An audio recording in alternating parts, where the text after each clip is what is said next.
Hello there. One of the viewers asked me recently to make a short update of my study plan. So, this is a channel for adult improvers, and I suppose that most of my viewers want to know uh, what am I doing at the moment. I have published several videos about my daily routine and the things and materials I study in my attempt to improve in chess, and I will link these previous videos below so you can see how what I used to do and what am I doing now.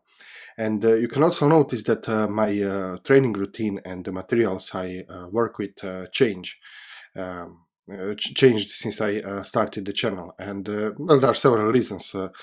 Well, in my first video of this sort, I talked about doing patterns on chessable.com, and I still think this is very useful and very necessary if you haven't done this, and that you should be focusing on tactics and using computer to do tactics and to learn tactical patterns is the most optimal way.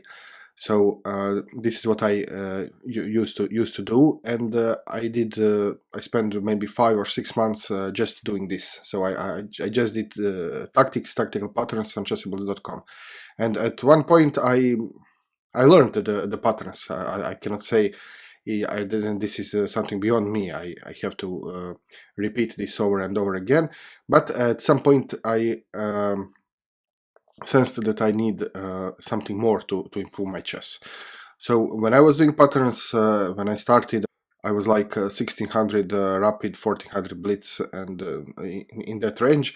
And well, now I have improved, and I need to do something else in order to learn to play chess better. And there is also another change in my particular personal case. It was that due to my job, which is software design, I am very reluctant in looking at the screen, and I don't like looking at the screen for hours after the work, because at my work I look at the screen 8 to 10 hours a day. So I want to do chess the old-fashioned way. I don't want to do it on computers unless I have to, and if you are just starting to learn patterns, then you have to.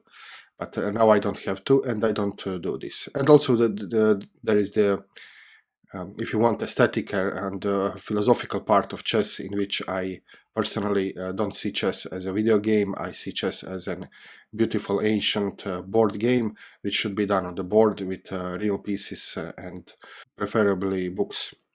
So this is the approach I now endorsed. So I'm doing my chess using the physical board, using books, and I use computer only for playing online chess, in which I try to avoid bullet and blitz. So I play Lichess 45 League and maybe one rapid game per day in average. And then, well, when I analyze the game, sometimes I turn on the engine just to make a blunder check to see if I missed any tactical opportunities. But other than that, I don't even use the engine to analyze my games, but I try to use common sense, positional thinking, applying what I know from positional chess theory, and also I try to get help from more experienced and better players from club or online or whatever. Okay, so after this long introduction, let me show you what books do I read now at this moment. Well, first and foremost, there is the Polgar book.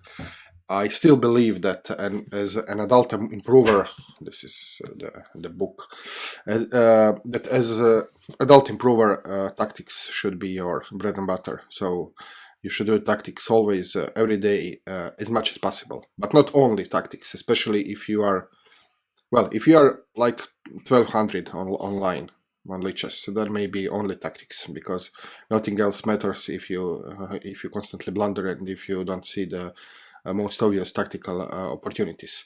But if you are maybe over 1600, so let's say between 1600 and 2000, then maybe tactics is not enough. And you should do other stuff too, and I will show you. What you shouldn't do is opening theory. I think below 2000 don't do opening theory in a classical way. So to learn variations, sub-variations, and so on, I don't think it will ever be necessary for you if you are an amateur, but below 2000, definitely not. So, okay, this is a polgar book. I have shown this on my channel several times. It's a very big book, just short review. So over 5,000 problems here, and most of them are mate in 2. So you have mate in 1, mate in 2, mate in 3, and then various combinations, attacking the king, and various combinations from the games of Polgar Sisters, and also some endgame studies in the end. So like I said, most of the books, some 3,500 problems are from mate in 2.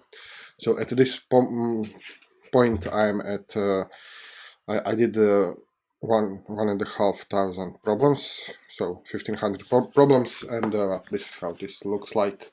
I'm here right now, so I just solve. How do I solve this? Well, first I look at the diagram, and let me show you my notebook. So first I look at the diagram, I see if I can solve it within a few minutes, if the puzzle is easy enough. If it's not easy, then I put it on the board. And usually it's arranged that you have a set of relatively easy problems, and then you have a set of relatively hard problems. So for hard problems I use physical board, so I put the pieces and I think, and they are, you wouldn't believe it if you didn't do it, but mate in 2 can be very, very difficult. There are some problems which took me like 20 minutes or even half an hour for just one problem, just one mate in 2, and at the end I even got it wrong, or I don't get it at all, so I have to look at the solution.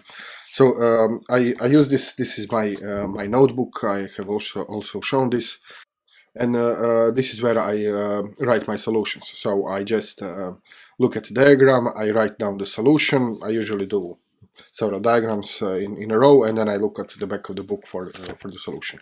And this is my main tool for tactical training. So I do polgar, and in order to solve these problems, well, I will eventually end the chapter mate in 2. But even just doing mate in 2 is you have to calculate, you have to visualize the board, you have to see all the available squares for your pieces, for his pieces, see all the legal moves you have and all the legal moves your opponent will have after you play the move. So I think this is excellent tactical training and also board visualization training. What you don't get by doing polgar is patterns like pins, skewers, and double attacks and so on. And this is why you need, if you didn't study these patterns, you should go to Chessable and order some good course and just use the spaced repetition feature on Chessable and just do it. Maybe for 5 months, just do the patterns, so you get a grasp on it. Okay, the second book I am now reading very carefully is Andrew Salty's classic Pawn Structure Chess. How did I come up with this particular book? Well, there are 2 ways to learn, for example, openings. One way is to learn variations. So if he goes there, I go there. If he plays this, I play this. And this is very difficult for adult. You cannot remember so much variations. Maybe if you are a kid, then you can, but for an adult it's very difficult, and it's very difficult to learn variations without understanding. So you need to apply logic for each move, and it's also very time consuming. And I don't think it gives you optimal results, because even if you know all variations of your first 15 moves, well, there is always move 16 in which you have to think, and if you have to know your middle game plans. So another way to learn openings and also the middle game is to study pawn structures. So I don't care about particular move orders. For example, if I play advanced French, I don't care about particular move orders, but I want to know the structure, what is the pawn structure, and what are my typical plans. So every pawn structure has several plans attached to it. So you need to know what are typical plans, and given the position of your pieces, you should know how to what plan to implement. And also you should know for a given pawn structure what is the best position for your pieces. So where do the knights belong, or where do the bishops belong, and so on. So this is one approach of chess which is based on logical thinking, I would say. So not memorization of variations, but on logical thinking. And if you understand your pawn structures, well, maybe you will not be able to play the best move every time, but you will definitely not be playing bad moves, and your game would make some sense. So if you look at this book again, for some reason it's hard to find. I found it on Amazon.com, but I see it was sold out of print. I don't know. I had a luck to find it, but there is also Kindle. If you like Kindle, there's also a Kindle version available. So what is this book about? Well, not much of the introduction. It's just this is the contest. So it's just different pawn structures which they study, and they give a lot of sample games, so you can see how the best players ever played this the structures. So you have Karo, Slav family, Slav formation, open Sicilian, English formation, chain reactions, E5 chain. This is, for example, advanced French. King-Sidian complex, Queen's Gambit family, Panov formation, stone walls and other prisons, Limzo-Greenfeld formation, Lopez formation, and close Sicilian and English formations. So these are basically all the pawn structures you get from standard openings. And well, like I said, I'm studying. I'm now, well, I maybe one third of the book. So I just study chapter after chapter, and I think this book contains much more than I need at this point. So I don't expect to understand and to remember everything, but I think that this will long-term improve my chess. It's not an easy book, and it's not something which you can expect to give you instant results. Like, for example, if you learn some opening traps and then you're lucky enough that your opponents actually fall into these traps, so then you can see some instant results. Here no, you need to learn pawn structures, understand the concepts, understand the plans, and then just well, give it time to gain experience to play this. There is also another book on strategy, which I started to read, then I stopped because I switch to this pawn structure, but once I finish the pawn structure book, I will come back to it. And this is the advice I got from Kostya in Chess Dojo, and this is a small but very powerful book. It's called Positional Chess Handbook. 495 instructive positions from Grandmaster Games by Israel Gelfer. And what is this book all about? Well, like it says, it's almost 500 positions, and it's a book about strategy. And you have, this is how it looks like from the inside.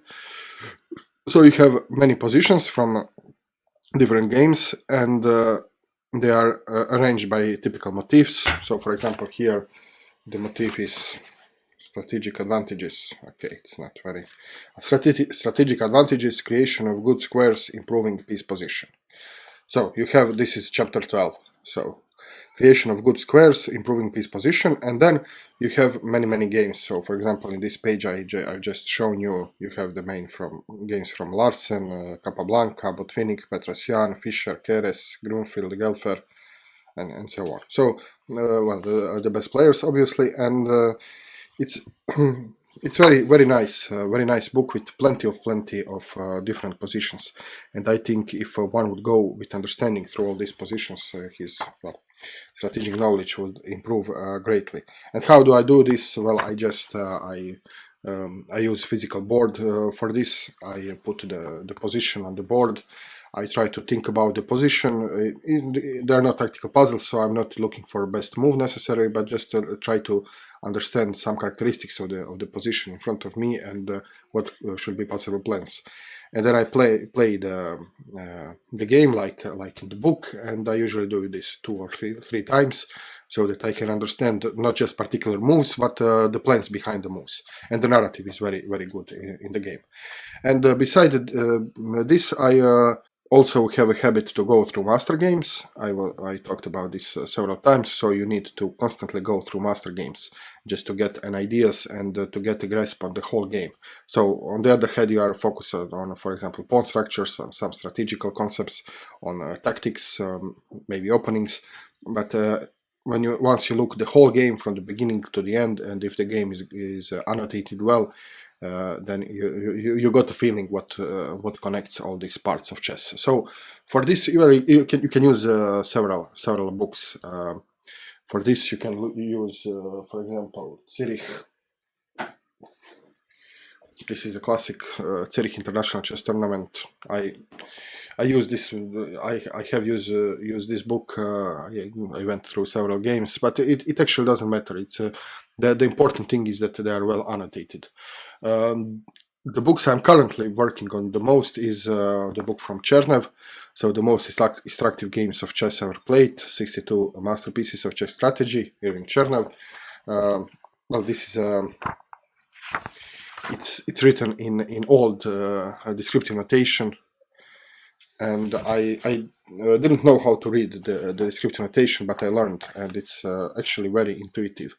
I was afraid I was avoiding this descriptive notation because I'm used to algebraic notation, and well, once I started with this particular book, I understood that it's actually very intuitive and it's very easy to read. So if you have a book written in descriptive notation, don't run away from this. It's really very easy and intuitive to follow. And of course, the book by Richard Reti. So this is another book. It's a classic Masters of the Chessboard. It's the collection of various games from old masters. So you have whole games, and you have very good annotations and also introductions. So that gives introduction to the opening theory of the game. It's not opening theory variation by variation, but he tells about what are typical ideas of the opening, and then he gives the game. And well, you have many masters here. I can just read some of them: Andersen, Morphy, Steinitz, Tarasch, Lasker, Schlechter, Pillsbury, Marozzi, Marshall, Rubinstein, Spilman, Nimzovich, Widmar, Tartakover, Capablanca, Bogolyubov, Elekine, and of course Reti himself. So many old masters, many classical games with classical concepts. So this is something I do, let's say, for fun. So if I'm not very fresh, and if I am not very keen to learning, I don't know how to express. If I'm tired, let's say like this, then the most fun thing I can do and still do chess is go through master games. So I don't necessarily have to analyze every position and every variation, but I just try to get a sense of the game, to get how the game plays, how the game develops, what are the typical plans and patterns in the game. So in order to do tactics and in order to do serious tactical serious positional training, you have to be very fresh and in the mood for studying. But if you are not, then you can just put your pieces, board and pieces. I do everything on my board and on my physical board, and then just go through master game. You can do it rather quickly. We can go through the game in 10-15 minutes, and you will still learn lots of concepts, even if you don't go deep into each position and move. Okay, so well, this would be it about my current study plan. I try to do these things when I can. I don't have a particular schedule because well, my other obligations in life, my job, and everything else dictates my time. But well, I have my desk. There is in the corner of the desk there is always a chessboard and a book. So whenever I have a spare time, I just sit. I tend to take the book and go through one chapter or half the chapter of any book. And of course, keep doing tactics. Polgar book is whatever I read. I always read Polgar book in parallel because well, board vision and tactics is 90% of the chess. Okay, thank you very much for watching this video. I hope that you found these advices useful. And please leave the comment below, click the like button, subscribe to my channel if you didn't, share the video, and see you very soon with more chess. Cheers.